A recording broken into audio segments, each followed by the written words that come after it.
So I might have a slightly different view on this than many, but there are three countries in the world right now that do whaling: Japan, Norway, and Iceland. There's a little bit of other whaling that happens incidentally, or I would say at a very, very small scale, from indigenous communities in some in the Caribbean, some in Alaska, North America. And then there's some more incidental whaling that happens from other countries like Korea. But basically, I would say this is a remarkable success story that we have as the world. The whaling moratorium came into effect several decades ago, and by and large, with some exceptions, we've seen whale populations really go up. And I think it's a remarkable success story.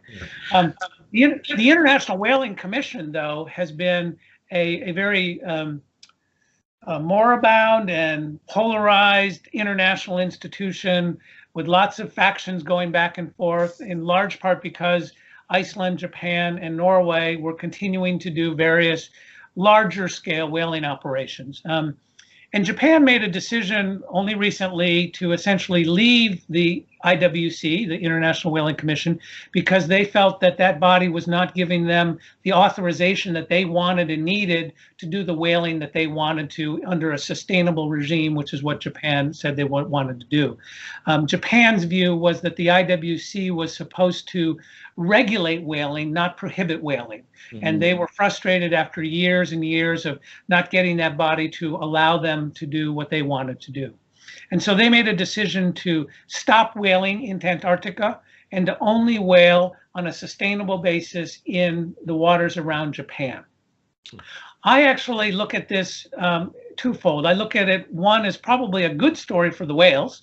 I think the net effect is going to be less whales being caught.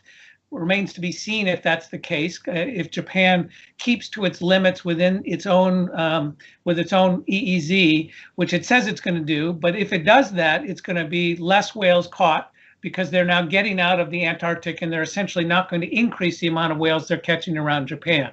So for the whales, that's a net plus. The downside of all of this is the international rule of law and the international cooperation that we need to solve some of these problems in the world.